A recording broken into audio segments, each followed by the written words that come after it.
7. The Adventure of the Blue Carbuncle. I had called upon my friend Sherlock Holmes upon the second morning after Christmas, with the intention of wishing him the compliments of the season.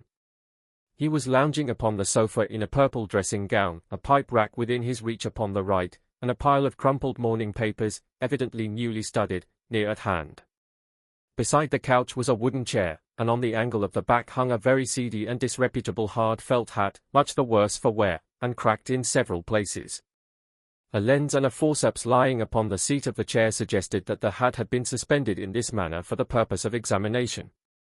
"You are engaged," said I. "Perhaps I interrupt you." "Not at all. I am glad to have a friend with whom I can discuss my results. The matter is a perfectly trivial 1 inch." He jerked his thumb in the direction of the old hat, "but there are points in connection with it which are not entirely devoid of interest and even of instruction." I seated myself in his armchair and warmed my hands before his crackling fire, for a sharp frost had set in, and the windows were thick with the ice crystals. "I suppose," I remarked, "that, homely as it looks, this thing has some deadly story linked onto it, that it is the clue which will guide you in the solution of some mystery and the punishment of some crime." No crime," said Sherlock Holmes, laughing. "Only one of those whimsical little incidents which will happen when you have 4 million human beings all jostling each other within the space of a few square miles. Amid the action and reaction of so dense a swarm of humanity, every possible combination of events may be expected to take place, and many a little problem will be presented which may be striking and bizarre without being criminal. We have already had experience of such. So much so," I remarked, "that of the last 6 cases which I have added to my notes, 3 have been entirely free of any legal crime." "Precisely. You allude to my attempt to recover the Irene Adler papers, to the singular case of Miss Mary Sutherland, and to the adventure of the man with the twisted lip. Well, I have no doubt that this small matter will fall into the same innocent category. You know Peterson, the commissionaire?" "Yes. It is to him that this trophy belongs." "It is his hat." No, he found it. Its owner is unknown. I beg that you will look upon it not as a battered billycock but as an intellectual problem. And, first, as to how it came here. It arrived upon Christmas morning, in company with a good fat goose, which is, I have no doubt, roasting at this moment in front of Peterson's fire. The facts are these: about 4 o'clock on Christmas morning, Peterson, who, as you know, is a very honest fellow, was returning from some small jollification and was making his way homeward down Tottenham Court Road. In front of him he saw, in the gaslight, a tallish man, walking with a slight stagger, and carrying a white goose slung over his shoulder. As he reached the corner of Good Street, a row broke out between this stranger and a little knot of roughs. One of the latter knocked off the man's hat, on which he raised his stick to defend himself and, swinging it over his head, smashed the shop window behind him. Peterson had rushed forward to protect the stranger from his assailants, but the man, shocked at having broken the window, and seeing an official-looking person in uniform rushing towards him, dropped his goose, took to his heels, and vanished amid the labyrinth of small streets which lie at the back of Tottenham Court Road. The roughs had also fled at the appearance of Peterson, so that he was left in possession of the field of battle, and also of the spoils of victory in the shape of this battered hat and a most unimpeachable Christmas goose, which surely he restored to their owner. My dear fellow, there lies the problem. It is true that "For Mrs. Henry Baker" was printed upon a small card which was tied to the bird's left leg, and it is also true that the initials H.B. are legible upon the lining of this hat, but as there are some thousands of Bakers, and some hundreds of Henry Bakers in this city of ours, it is not easy to restore lost property to any one of them. What, then, did Peterson do? He brought round both hat and goose to me on Christmas morning, knowing that even the smallest problems are of interest to me. The goose we retained until this morning, when there were signs that, in spite of the slight frost, it would be well that it should be eaten without unnecessary delay. Its finder has carried it off, therefore, to fulfill the ultimate destiny of a goose, while I continue to retain the hat of the unknown gentleman who lost his Christmas dinner. Did he not advertise? No? Then, what clue could you have as to his identity? Only as much as we can deduce. From his hat? Precisely. But you are joking. What can you gather from this old battered felt? Here is my lens. You know my methods. What can you gather yourself as to the individuality of the man who has worn this article? I took the tattered object in my hands and turned it over rather ruefully. It was a very ordinary black hat of the usual round shape, hard and much the worse for wear. The lining had been of red silk, but was a good deal discolored. There was no maker's name, but, as Holmes had remarked, the initials H.B. were scrawled upon one side. It was pierced in the brim for a hat securer, but the elastic was missing. For the rest, it was cracked, exceedingly dusty, and spotted in several places, although there seemed to have been some attempt to hide the discolored patches by smearing them with ink. "I can see nothing," said I, handing it back to my friend. "On the contrary, Watson, you can see everything. You fail, however, to reason from what you see. You are too timid in drawing your inferences. Then, pray tell me what it is that you can infer from this hat." He picked it up and gazed at it in the peculiar introspective fashion which was characteristic of him. "It is perhaps less suggestive than it might have been," he remarked, "and yet there are a few inferences which are very distinct, and a few others which represent at least a strong balance of probability. That the man was highly intellectual is of course obvious upon the face of it, and also that he was fairly well to do within the last 3 years, although he has now fallen upon evil days.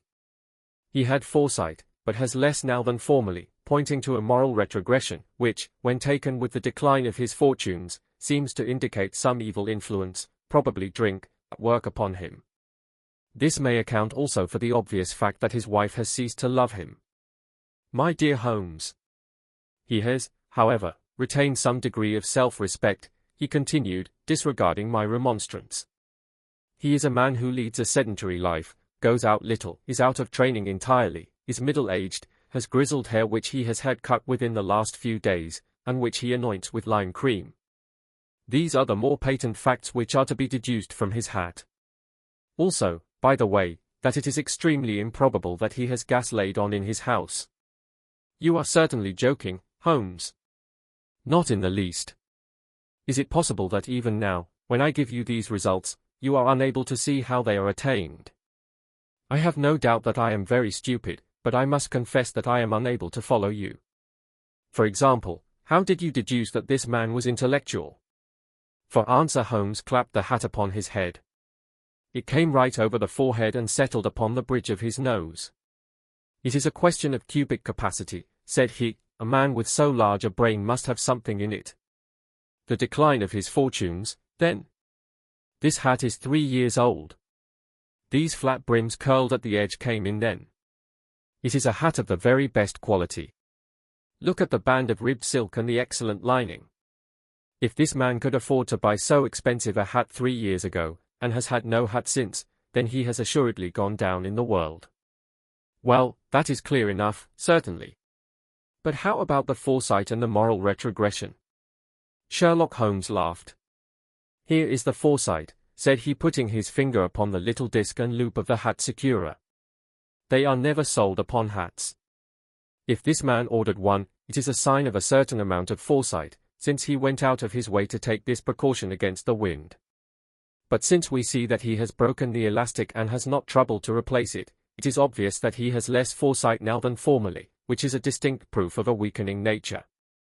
On the other hand, he has endeavored to conceal some of these stains upon the felt by daubing them with ink, which is a sign that he has not entirely lost his self-respect. Your reasoning is certainly plausible. The further points, that he is middle-aged, that his hair is grizzled, that it has been recently cut, and that he uses lime cream, are all to be gathered from a close examination of the lower part of the lining. The lens discloses a large number of hair ends, clean cut by the scissors of the barber. They all appear to be adhesive, and there is a distinct odor of lime cream.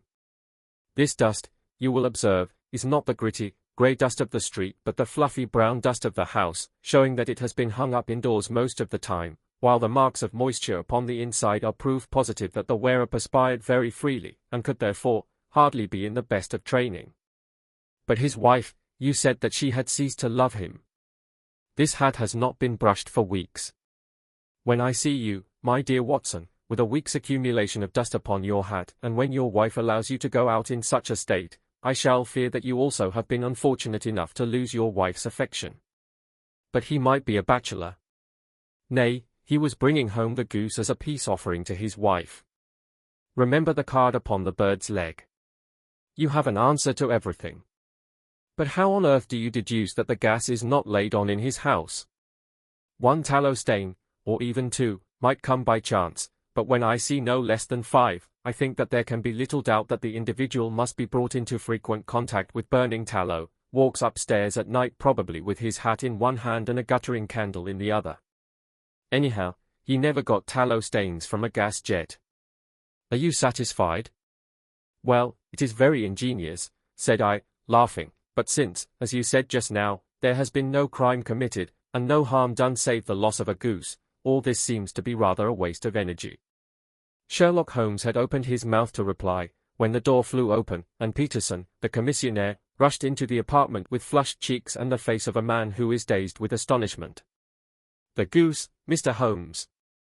The goose, sir, he gasped. Eh? What of it, then? Has it returned to life and flapped off through the kitchen window? Holmes twisted himself round upon the sofa to get a fairer view of the man's excited face. See here, sir. See what my wife found in its crop. He held out his hand and displayed upon the center of the palm a brilliantly scintillating blue stone, rather smaller than a pin in size, but of such purity and radiance that it twinkled like an electric point in the dark hollow of his hand. Sherlock Holmes sat up with a whistle. By Jove, Peterson, said he, this is treasure trove indeed. I suppose you know what you have got. A diamond, sir? A precious stone. It cuts into glass as though it were putty. It's more than a precious stone. It is the precious stone. Not the Countess of Morcar's Blue Carbuncle. I ejaculated. Precisely so. I ought to know its size and shape, seeing that I have read the advertisement about it in the Times every day lately. It is absolutely unique, and its value can only be conjectured, but the reward offered of £1,000 is certainly not within a 20th part of the market price. £1,000? Great Lord of mercy! The commissionaire plumped down into a chair and stared from one to the other of us. That is the reward, and I have reason to know that there are sentimental considerations in the background which would induce the Countess to part with half her fortune if she could but recover the gem. It was lost, if I remember aright, at the Hotel Cosmopolitan, I remarked. Precisely so, on December 22nd, just 5 days ago. John Horner, a plumber, was accused of having abstracted it from the lady's jewel case. The evidence against him was so strong that the case has been referred to the assizes. I have some account of the matter here, I believe. He rummaged amid his newspapers, glancing over the dates, until at last he smoothed one out, doubled it over, and read the following paragraph. Hotel Cosmopolitan jewel robbery. John Horner, 26, plumber, was brought up upon the charge of having upon the 22nd inst. Abstracted from the jewel case of the Countess of Morcar the valuable gem known as the Blue Carbuncle.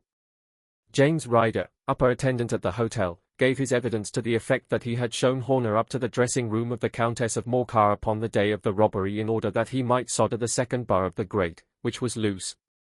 He had remained with Horner some little time, but had finally been called away. On returning, he found that Horner had disappeared, that the bureau had been forced open, and that the small morocco casket in which, as it afterwards transpired, the Countess was accustomed to keep her jewel, was lying empty upon the dressing table.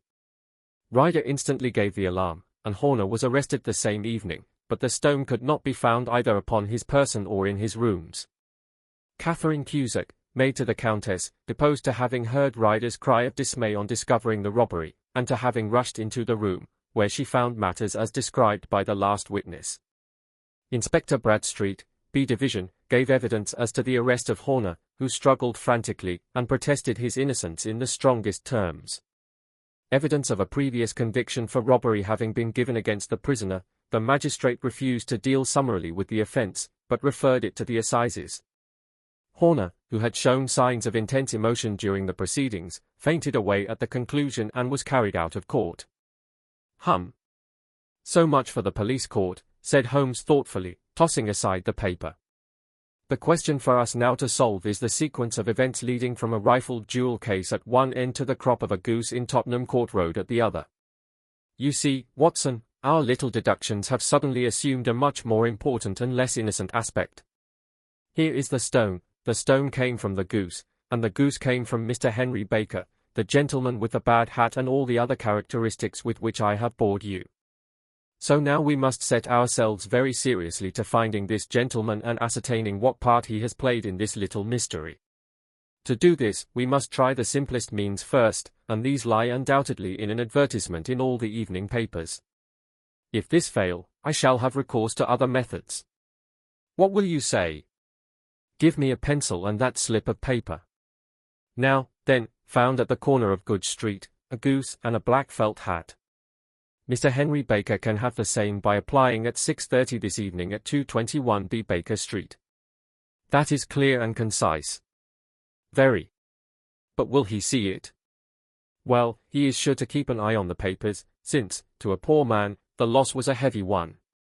He was clearly so scared by his mischance in breaking the window and by the approach of Peterson that he thought of nothing but flight, but since then he must have bitterly regretted the impulse which caused him to drop his bird. Then, again, the introduction of his name will cause him to see it, for everyone who knows him will direct his attention to it. Here you are, Peterson. Run down to the advertising agency and have this put in the evening papers. In which, sir? Oh, in the Globe, Star, Pall Mall, St. James's Gazette, Evening News, Standard, Echo, and any others that occur to you. Very well, sir. And this stone? Ah, yes, I shall keep the stone. Thank you. And, I say, Peterson, just buy a goose on your way back and leave it here with me, for we must have one to give to this gentleman in place of the one which your family is now devouring. When the commissionaire had gone, Holmes took up the stone and held it against the light. It's a bonny thing, said he. Just see how it glints and sparkles. Of course it is a nucleus and focus of crime. Every good stone is. They are the devil's pet baits. In the larger and older jewels every facet may stand for a bloody deed. This stone is not yet 20 years old. It was found in the banks of the Amoy River in southern China and is remarkable in having every characteristic of the carbuncle, save that it is blue in shade instead of ruby red. In spite of its youth, it has already a sinister history. There have been 2 murders, a vitriol throwing, a suicide, and several robberies brought about for the sake of this 40-grain weight of crystallized charcoal. Who would think that so pretty a toy would be a purveyor to the gallows and the prison? I'll lock it up in my strong box now and drop a line to the Countess to say that we have it. Do you think that this man Horner is innocent? I cannot tell. Well, then, do you imagine that this other one, Henry Baker, had anything to do with the matter? It is, I think, much more likely that Henry Baker is an absolutely innocent man, who had no idea that the bird which he was carrying was of considerably more value than if it were made of solid gold. That, however, I shall determine by a very simple test if we have an answer to our advertisement. And you can do nothing until then? Nothing. In that case I shall continue my professional round. But I shall come back in the evening at the hour you have mentioned, for I should like to see the solution of so tangled a business. Very glad to see you. I dine at 7. There is a woodcock, I believe. By the way, in view of recent occurrences, perhaps I ought to ask Mrs. Hudson to examine its crop. I had been delayed at a case, and it was a little after 6:30 when I found myself in Baker Street once more. As I approached the house I saw a tall man in a Scotch bonnet with a coat which was buttoned up to his chin waiting outside in the bright semicircle which was thrown from the fanlight. Just as I arrived the door was opened, and we were shown up together to Holmes' room. Mr. Henry Baker, I believe, said he, rising from his armchair and greeting his visitor with the easy air of geniality which he could so readily assume. Pray take this chair by the fire, Mr. Baker. It is a cold night, and I observe that your circulation is more adapted for summer than for winter. Ah, Watson, you have just come at the right time. Is that your hat, Mr. Baker? Yes, sir, that is undoubtedly my hat. He was a large man with rounded shoulders, a massive head, and a broad, intelligent face, sloping down to a pointed beard of grizzled brown. A touch of red in nose and cheeks, with a slight tremor of his extended hand, recalled Holmes' surmise as to his habits. His rusty black frock coat was buttoned right up in front, with the collar turned up, and his lank wrists protruded from his sleeves without a sign of cuff or shirt. He spoke in a slow staccato fashion, choosing his words with care, and gave the impression generally of a man of learning and letters who had had ill usage at the hands of fortune.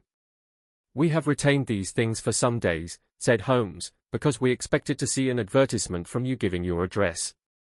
I am at a loss to know now why you did not advertise." Our visitor gave a rather shamefaced laugh. "Shillings have not been so plentiful with me as they once were," he remarked. "I had no doubt that the gang of roughs who assaulted me had carried off both my hat and the bird.